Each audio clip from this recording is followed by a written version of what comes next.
Cinérama. Le cinéma dans tous ses états. Bonjour à tous, bonjour à toutes et bienvenue dans ce nouveau numéro de Cinérama avec un programme très riche cette semaine puisque nous n'aurons rien de moins que la Palme d'Or 2017, le film de Ruben Östlund, The Square. Deuxième film important de la semaine qui sort en salle, c'est La Belle et la Meute de Kaouter Benania, film tunisien sur une jeune femme tunisienne et ses problèmes avec la police. Et dans la deuxième partie de l'émission, comme d'habitude, nous parlerons de l'actualité des DVD, un DVD d'un film récent. Alors, on change un petit peu le registre habituel, puisqu'on va parler d'un film de super-héros, ou plutôt de super-héroïne, puisque ça sera Wonder Woman. Et le DVD classique sera un film un peu méconnu de la comédie italienne de la grande époque, mais de très bonne tenue, qui s'appelle Il Mattatore, ou L'homme sans visage pour son titre français. Avec moi pour parler de ce beau programme, Guillemette Odissino. Bonjour Guillemette. Bonjour Samuel. On commence donc avec The Square de Ruben Östlund, la Palme d'Or pas vraiment méritée du Festival de Cannes cette année. Ruben Östlund, c'est un cinéaste suédois assez talentueux qu'on avait découvert véritablement avec son film précédent qui s'appelait Snow Therapy, un film qui a été tourné en France, dans les Alpes. The Square, là, il retourne au pays, tourné en Suède. Le film se passe autour d'un musée d'art contemporain et plus particulièrement d'une installation d'art conceptuel. Et le film va suivre les malheurs du conservateur de ce musée qui, après s'être fait voler son téléphone portable, va tomber de Charybde en Scylla. On regarde un extrait de la bande-annonce et ensuite on s'engueule. What are the biggest challenges in running a museum? We're a museum of modern and contemporary art, so we need to present art that is up to date, art that is absolutely cutting edge, and the competition is fierce. If you place an object in a museum, for instance, if we took your bag and placed it here, would that make it art? Ah. Okay.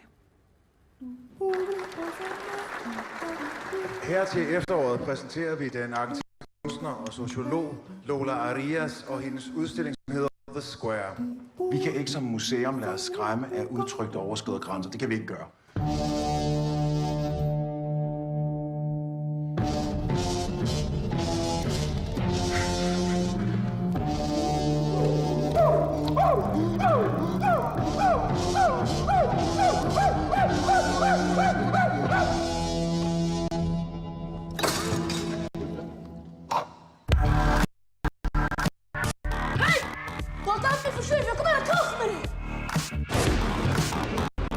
Nu är det dags för mat och vi har dukat fram en fantastisk buffé. Svampfylld rostad majskyckling. Jag vill jättegärna ta det lite lugnt. Ja, men lugnt!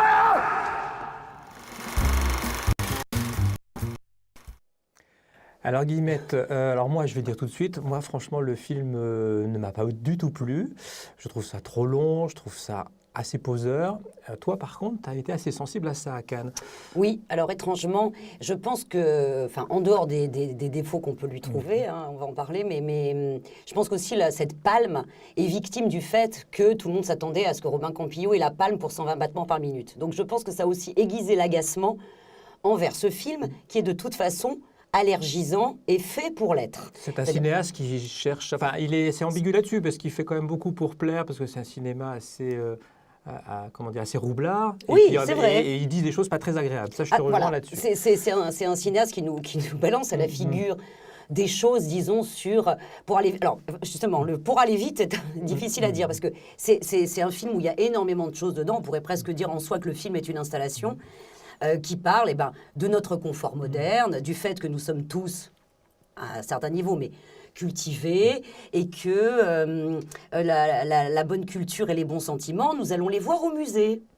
Puisque cette installation dont tu parlais, c'est donc un carré dans lequel, sous prétexte qu'on choisit de rentrer à l'intérieur, il y a un panneau devant ce carré dans ce musée qui dit que dans ce carré précisément, tous les gens sont égaux en droit et en devoir. C'est un carré de solidarité, d'empathie et de confiance dans l'autre.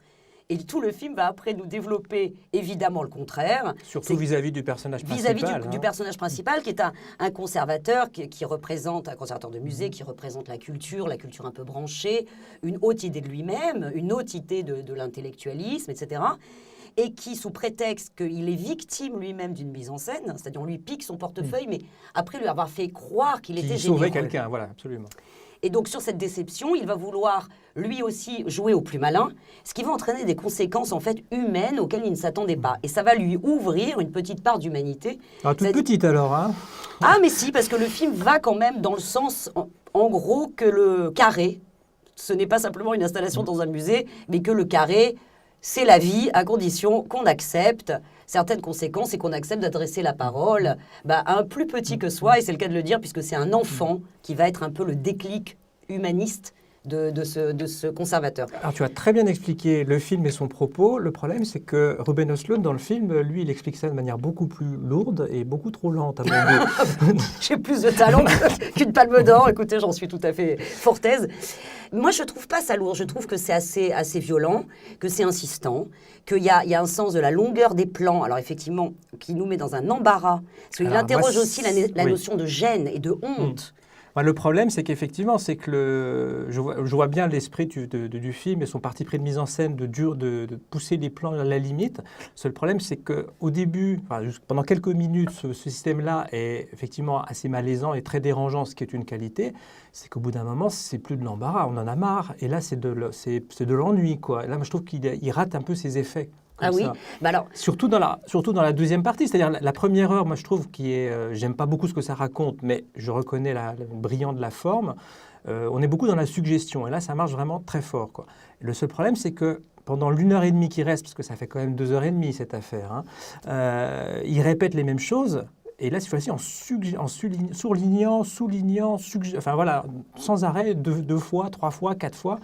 Donc, c'est un peu trop. Disons qu'il y a paroxysme. De toute façon, il joue sur le paroxysme déjà dans les premières scènes, mais après, il y a paroxysme au sein même du film.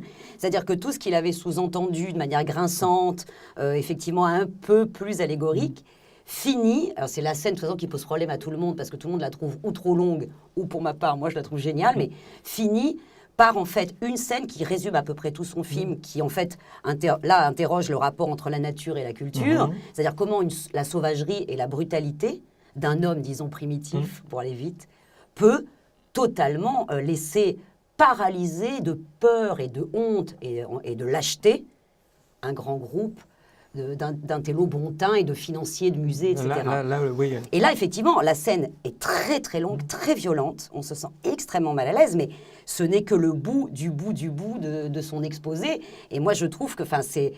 En plus, c'est pas la fin. Non, c'est la fausse fin du film. Tout à fait. Mais moi, je trouve qu'au contraire, cette scène-là n'est que l'aboutissement de tout ce qu'il nous a suggéré avec de l'ironie jusque-là. Et ça finit, on n'est plus dans l'ironie, on est carrément dans le malaise le plus absolu. Alors le problème de cette scène, sans trop en dire, on va dire que c'est la scène de l'affiche. C'est un happening. On voit sur l'affiche un happening. Le problème, c'est que, alors moi, encore une fois, je trouve qu'il y a un problème de longueur. C'est-à-dire qu'au bout d'un moment, je suis plus mal à l'aise du tout, j'en ai juste marre. Et la deuxième chose, moi, je n'y crois pas, parce que c'est une scène où ce sont des riches donateurs et quelques intellos qui sont réunis là pour assister à un happening. Dans ce monde-là, au bout d'un moment, quand on se fait agonir d'injures ou quand on est mal à l'aise, de toute façon, comme on paye, on s'en va. Et là, je ne crois pas à ces personnages qui restent comme ça, qui subissent ce qu'ils subissent pendant, je ne sais pas combien de temps ça dure, 7 minutes, 8 minutes. Voilà. Et il y a un petit problème avec ce film aussi sur sa vision de l'art contemporain, sa critique de l'art contemporain, qui pour un spécialiste comme Ruben Östlund, qui quand même a beaucoup travaillé dans cet univers-là, je trouve un peu légère. Voilà, un peu limite bas de plafond quand même. Ben oui, mais je trouve que là, pour le coup, cette séquence-là particulièrement n'est pas une critique de l'art contemporain, elle est une critique de la frontière ténue, la preuve en est, entre le happening et le réel. C'est-à-dire que tous ces gens dont tu parles, qui effectivement au départ sont là pour assister à un spectacle. Donc, un homme singe, disons dominant, pénètre dans la salle, et donc ils sont là au spectacle. Puis petit à petit, le spectacle se retourne contre eux. Mais en fait, il loupe le moment.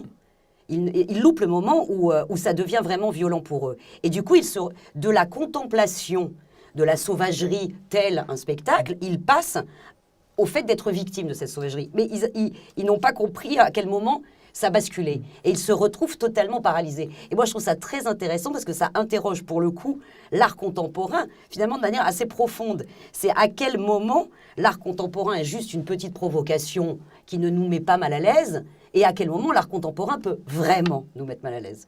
Comme le carré peut être un joli dispositif. Un gadget, on va dire. Un gadget, mais à quel moment ce conservateur va finalement entrer dans le carré en vrai. Donc, moi, je trouve qu'au contraire, la réflexion, cette espèce de balancement constant entre le concept et le réel est vraiment passionnant. Encore une fois, un peu lourde. Peut-être. Où là, je vais te rejoindre, c'est que quand même, le film est extrêmement bien joué. Et il y a un acteur, alors là, moi, j'aime pas le film, mais je lui aurais donné le prix d'interprétation. Donc, on ne le connaissait pas du tout en France. Un acteur, alors il n'est même pas suédois, il est danois, il s'appelle Claes Bang. Et voilà, il a un charme fou. Et deux, il est vraiment étonnant dans ce rôle-là, parce qu'il n'est pas gâté quand même par le personnage. Non. Alors, il y a un côté Rupert Everett, il y a un côté Lambert Wilson, il y a un côté un peu James Bondien. Un petit côté Cary Grant. Un petit côté Cary Grant. Ah oui, il est incroyablement séduisant. Et en plus, il porte très bien cette morgue de l'homme à qui normalement rien ne doit arriver.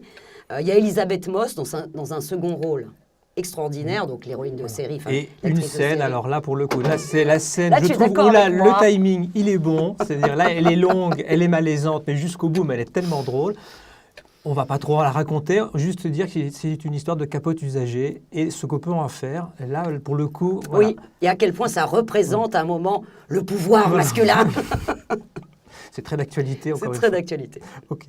Donc, on n'est pas tout à fait d'accord sur ce film, mais vous pouvez quand même aller voir The Square en salle, en sachant c'est un peu long, c'est 2h30, il y a des bonnes choses dedans, des choses très agaçantes, et vous ferez votre opinion.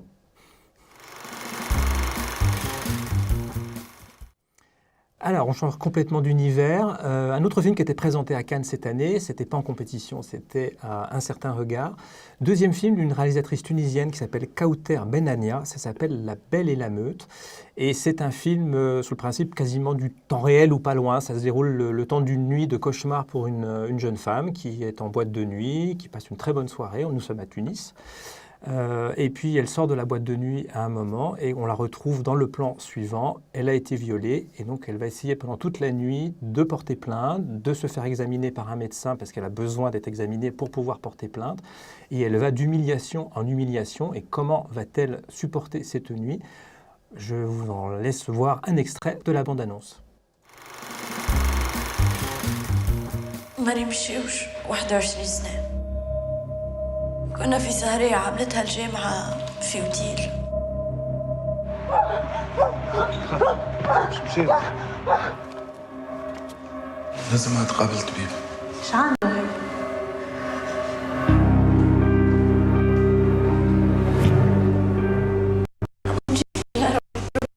عندنا قانون ما نجمش هذا اختصاص الطب الشرعي إلا إذا كان تفتح تحقيق من طرف الشرطة والسناوي فيك غادي عندهم بادجوات بوليسية حتى ولو عندهم بادجوات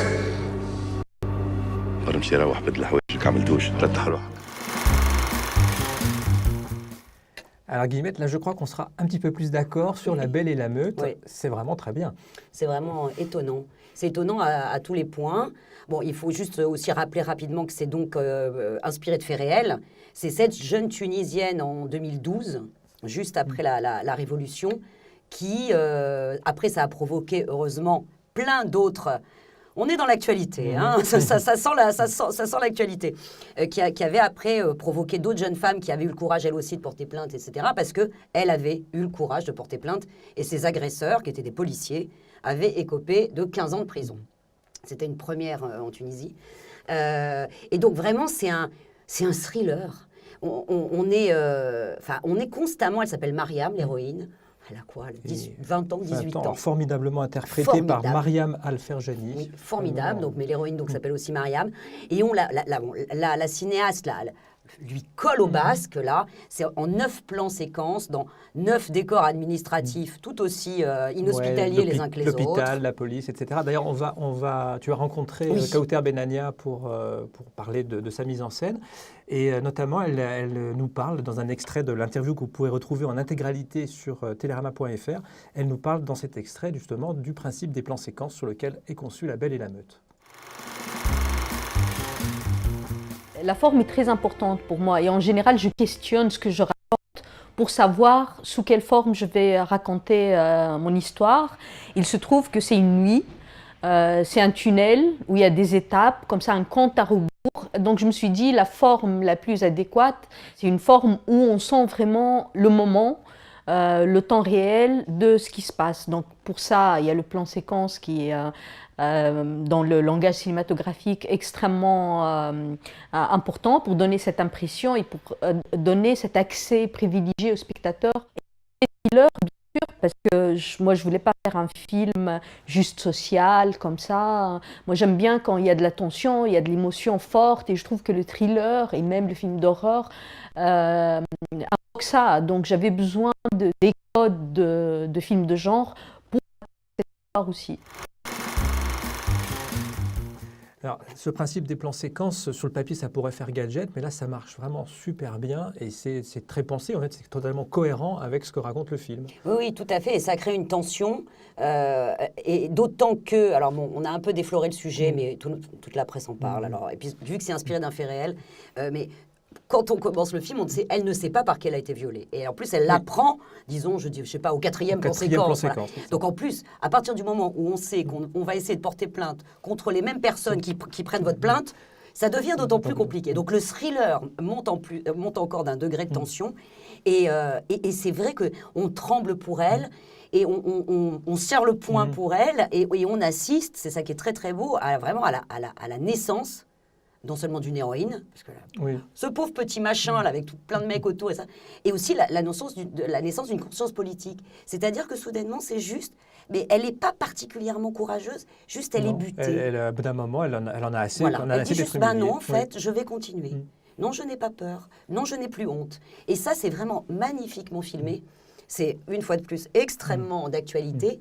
Et certes, c'est un film tunisien, mais c'est vraiment un polar social universel. Et tu parlais de la police tout à l'heure. C'est vrai qu'il y a une scène vraiment très forte à la fin du film où les policiers essaient de la convaincre de ne pas porter plainte. Et avec des arguments, d'ici, nous sommes les seuls remparts contre les barbus, contre les islamistes. C'est-à-dire, on ne s'attaque pas là-dessus, on s'attaque à la police. Tu t'attaques au pays, enfin une espèce un système de pression terrible sur cette héroïne qui ne craque pas. Et alors, on va pas dévoiler la fin, mais le dernier plan, elle est magnifique. Voilà, c'est-à-dire qu'il y a une superbe idée. C'est-à-dire que là, c'est même plus une héroïne, c'est une super héroïne. C'est une super héroïne. Et vraiment, c'est totalement inattendu et une fin magnifique, tout en gardant ce principe. C'est vraiment l'un des plans les plus surprenants qu'on avait vu à Cannes. Hein.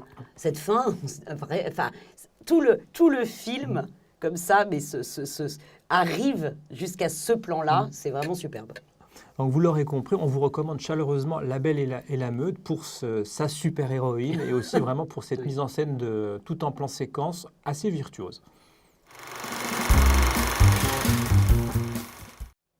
Alors une autre super-héroïne pour ouvrir cette page consacrée au DVD, c'est Wonder Woman. Donc guillemets, déjà, ça fait du bien d'avoir une super-héroïne et non pas des super-héros. Déjà, elle n'est pas en collant, ça change. Non, et ce serait dommage parce qu'on verrait pas la beauté de ses cuisses nues, n'est-ce pas?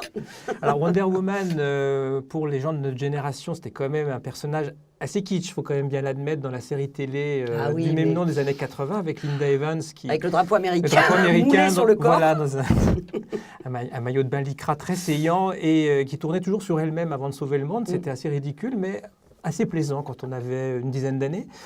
Comment elle est Wonder Woman aujourd'hui? Alors elle est gothique, hein. Elle est carrément, c'est une Amazone. Pourquoi aller dans la dentelle? Donc c'est une Amazone. Ça commence d'ailleurs sur une île l'île des Amazones. Oui. Elle est alors à la fois kitschissime. On se demande s'ils n'ont pas réussi à faire plus kitsch que la Wonder Woman précédente. Oui, ce qui est un exploit. C'est quand même un exploit, mais elle est sublime. C'est-à-dire, c'est un kitsch parce qu'en fait c'est un kitsch incroyablement féministe, mais à un point mais jamais atteint. Oui, parce qu'en fait, le personnage est toujours dans le regard un petit peu effaré sur un monde dominé par les hommes. Exactement, parce que puisqu'elle est Amazone, elle n'a jamais vu un homme de sa vie. Et donc, donc cette Amazone va être projetée dans la vie réelle au moment de la Seconde Guerre, confrontée aux nazis, etc., et va avoir comme partenaire un jeune espion américain. Mais donc, elle est constamment en train de dire Ah oui, alors donc l'humanité, c'est ça. Donc les hommes, ah oui, c'est comme ça que les hommes fonctionnent. Donc il y a constamment un espèce de petit recul de second degré au milieu de pirouettes hallucinantes. Oui, c'est quand même un film de super-héros. C'est un film de super-héros. Il y a de la pyrotechnie, il y a des cascades, il y a plutôt de bonne tenue quand même. Et plutôt de bonne tenue. Et on se dit que finalement, des cascades d'Amazon, bah, ça a sacrément de la gueule par rapport à tous les Robocop de la Terre là, qui, elle, quand elle fait une pirouette arrière, c'est quand même nettement plus joli.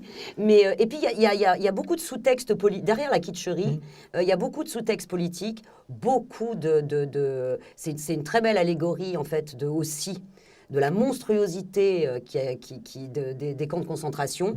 Parce que tout le méchant, enfin, tout le principe du méchant, comme dans tout film de super-héros, repose quand même sur l'invention d'un gaz. Alors, ils ont déclaré un peu le truc, c'est un gaz moutarde. Alors, ils sont allés le chercher de la guerre précédente, mais la manière dont ce gaz, à un moment, détruit un village entier, etc. Enfin, il y a vraiment un discours assez émouvant sur la Shoah. Enfin, il y a des choses très, très, très hétéroclites dans ce film. Mais... Alors, comme tous les films de super-héros, c'est un peu long quand même, il faut le reconnaître. Mais effectivement, ça change vraiment. Il y a peut-être plus d'humour aussi que d'habitude. Et puis l'actrice, quand même, il faut en dire un mot, elle est très étonnante. C'est Gal Gadot, une actrice israélienne, qu'on espère revoir dans la suite de Wonder Woman, s'il y a une suite. Parce qu'il devrait y avoir une suite d'ailleurs. Le film a plutôt bien marché. Oui, je pense. Et puis on peut... Pour le coup, là, c'est un personnage assez neuf sur lequel, alors, on espère qu'après, comme souvent, les deuxièmes, les suites soient un peu pauvres. Mais je pense qu'il y a tout le potentiel sur cette héroïne pour vraiment écrire des scénarios, là, encore à nouveau, plutôt insolites et intelligents. Quoi. Et en espérant que les suites soient également réalisées par une femme, puisque c'est Patty Jenkins qui, pour une fois, une femme a pu réaliser un film à 100 millions de dollars, ce qui n'est quand même pas si courant aux États-Unis, ce qui rend le film encore plus sympathique. Donc voilà, c'est un choix inattendu pour Cinérama, mais ça nous arrive de parler de ce genre de cinéma, et donc vous pouvez revoir ou découvrir Wonder Woman en DVD ou en VOD, c'est chez Warner. Alors, le DVD classique de la semaine, on passe en noir et blanc, on passe en 1960 avec Il Mattatore, alias L'homme aux 100 visages dans le titre français. C'est un film de Dino Risi, c'est le premier film que Dino Risi a fait avec Vittorio Gassman. Oui. Donc là, on a déjà dit quand même deux grands noms de la comédie italienne. Un troisième, c'est Ettore Scola, qui ici est scénariste et qui fera par la suite des très grands films que l'on sait. Est-ce que tu peux résumer assez vite le propos de ce film ? C'est un film d'arnaque. Mais déjà, c'est ça qui est génial, c'est un arnaqueur. En fait, c'est l'histoire d'un comédien, mais qui profite de son don d'imitation et son don de métamorphose pour arnaquer. Alors, il commence par des petites arnaques, puis ça finit par des très, très grosses arnaques. Et ça monte en puissance. Et c'est aussi, du coup, même une réflexion, parce que c'est intéressant, à un moment où Dino Risi prend Vittorio Gassman comme acteur. Vittorio Gassman a été révélé par Mario Monicelli, mais dans des films... Au cinéma, parce qu'avant, c'était un grand acteur de théâtre. C'était déjà un grand acteur de théâtre. Et étrangement, pourquoi ? Mais alors qu'il est tellement beau, ce profil d'aigle-là, Vittorio, au début, quand Mario Monicelli le révèle, il n'arrête pas de lui mettre des prothèses. Dans le pigeon, il lui met une espèce de prothèse qui lui tord le nez, etc. Et Dino Risi débarrasse... Vittorio Gassman de ses prothèses pour montrer à quel point il est beau, tout en le mettant dans un film où il ne cesse de changer d'apparence. Donc il y a vraiment aussi une réflexion sur l'apparence de l'acteur et tout, sur la comédie, parce qu'en fait c'est un film sur l'arnaque, mais ça devient un film sur la commedia dell'arte, quoi. Et c'est un plaisir de film d'arnaque. À un moment, il se déguise en cardinal, à un moment il est même déguisé en Greta Garbo. Oui, c'est une belle plateforme. C'est assez chic quand même, pour arnaquer évidemment des fans. Et c'est le premier énorme numéro de Vittorio Gassman qui va devenir vrai. C'est dingue, parce que Vittorio Gassman, maintenant, tout le monde parle de Marcello Mastroianni et tout, mais Vittorio Gassman est un acteur oublié. Assez quand même. Et qui était peut-être encore plus populaire que lui à cette époque-là. Oui, et encore plus respecté. Et surtout, il était incroyablement prétentieux. Ça, c'est magnifique, parce qu'on voit dans le film qu'il était incroyablement prétentieux. Mais ça participe de son charme. Alors, donc, le Il Mattatore, L'homme aux 100 visages, c'est un DVD ou un Blu-ray que vous pouvez acheter. C'est édité par Carlotta Film. C'est fini pour cette semaine, Cinérama. On se retrouve la semaine prochaine avec deux films très attendus. Le nouveau film de Steven Soderbergh, Logan Lucky, qui marque son retour au cinéma alors qu'il avait dit qu'il prenait sa retraite. Et on parlera également de Au revoir là-haut, le film d'Albert Dupontel, le premier gros film d'Albert Dupontel, une super production française, adaptation du prix Goncourt 2013 de Pierre Lemaître, un film historique qui se passe pendant la Première Guerre mondiale. Voilà, merci Guillemette. Merci, et Samuel. on se retrouve la semaine prochaine pour un nouveau numéro de Cinérama. Au revoir.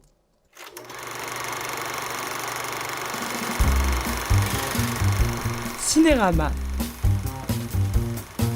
Le cinéma dans tous ses états.